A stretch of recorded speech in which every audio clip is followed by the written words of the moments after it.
This is the Microschool Minute, your weekly dose of microschooling news and events. In this week's edition of the Microschool Minute. In Chicago, a surge in unschooling and microschools is seeing families opt out of traditional systems in favor of interest-led, hands-on learning. These models prioritize autonomy over standardized testing, integrating subjects like math into creative projects to foster deep engagement. This movement reflects a growing national trend toward human-centered learning environments that offer the intimacy of homeschooling with a small social community.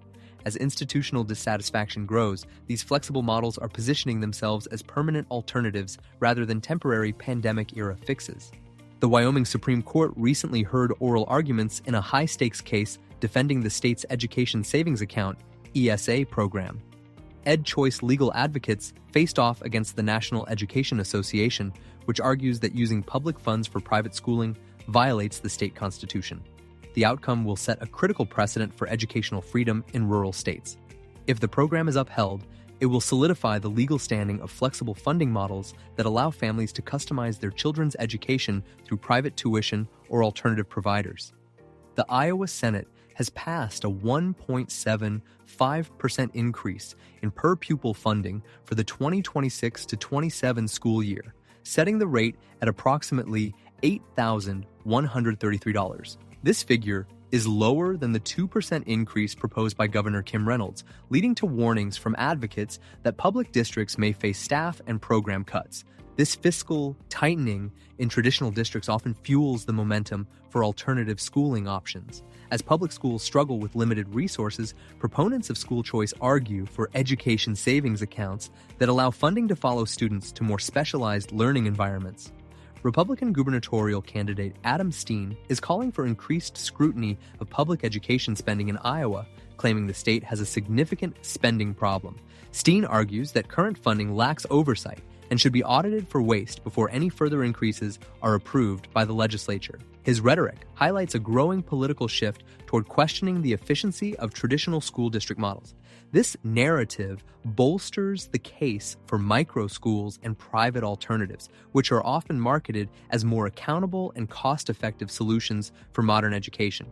A new ballot initiative in Arizona, led by Save Our Schools Arizona, seeks to implement stricter accountability measures for the state's Landmark Empowerment Scholarship Account, ESA, program. The proposal aims to increase oversight on how funds are spent on private tuition and homeschooling materials without abolishing the program entirely. As Arizona serves as the national model for school choice, this move toward regulation rather than expansion is being closely watched. Increased oversight could potentially complicate the operational ease for microschools that rely on the current flexibility of ESA funds. Indiana lawmakers are advancing House Bill 1176, which would permit Innovation Network charter schools to collaborate across district lines. The bill also seeks to remove the requirement that a public school must be failing for 2 years before it can be converted into a charter-run model. This legislative shift encourages proactive school choice and regional collaboration among charter microschools. By breaking down district boundaries, Indiana aims to create a more fluid education market that can respond more rapidly to family demands for alternative schooling options.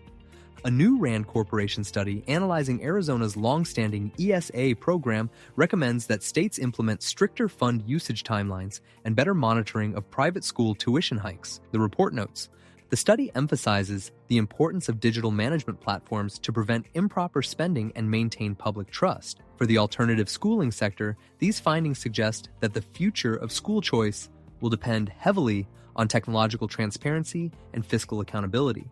The Oklahoma Statewide Charter School Board has unanimously rejected an application for the Ben Gamla Jewish Charter School. This follows a high-profile state Supreme Court block of a Catholic virtual charter school, a decision that the U.S. Supreme Court declined to overturn last year. These legal roadblocks indicate that while public funds can flow to religious private schools via ESAs, the religious public charter remains legally contentious.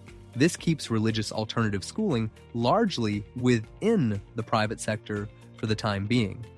A survey of Texas parents reveals that while 73% considered a new school for their children last year, only 25% actually enrolled in a new environment. parents indicated that safety, supportive atmospheres, and specialized educational themes were the primary drivers of their interest in alternatives. This significant interest gap suggests that while the demand for microschools and private options is high, barriers to entry remain. The upcoming launch of Texas's universal ESA program is expected to bridge this gap by removing financial hurdles for millions of families.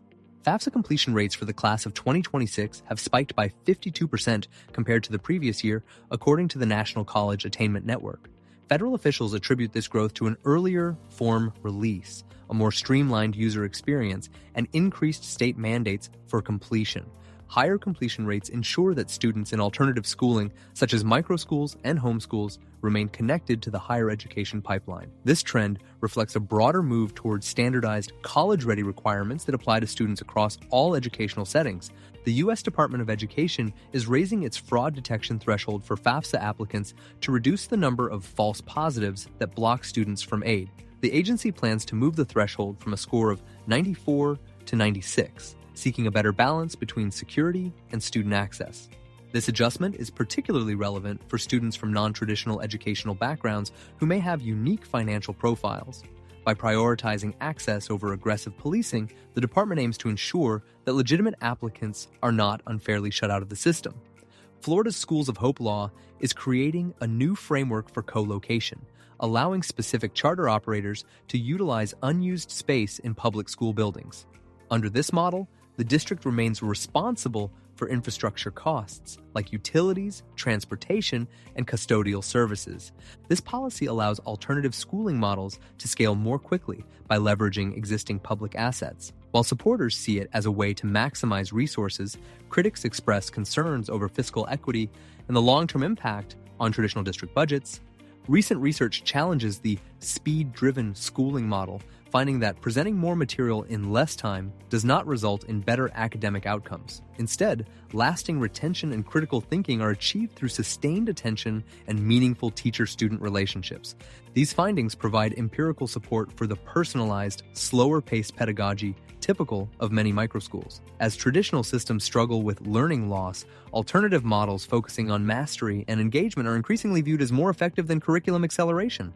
The U.S. Department of Education has issued new guidance permitting public school staff to participate in visible, personal prayer with students. The policy clarifies that as long as students are not pressured to join, such expression does not constitute unconstitutional coercion. This shift overturns previous restrictions and signals a more permissive environment for religious expression within the public sphere. For alternative schooling advocates, this may bridge some of the cultural gaps that previously led religious families to seek private or microschool options exclusively. 18 states have now enacted universal school choice, making nearly all students eligible for public funding to use at private or alternative schools. Texas is currently preparing to launch a $1 billion ESA program, following a rapid legislative trend seen across the country over the last 4 years. Despite the speed of expansion, research into the academic and fiscal impacts of these programs remains inconclusive. This indicates a paradigm shift where education funding is increasingly viewed as a portable benefit for the student rather than a fixed allocation for a geographic district. Thank you for tuning in to the Microschool Minute, your weekly review of microschooling news and events. Don't forget to like and subscribe, and if you'd like to support us, consider leaving a review. Until next week, happy microschooling.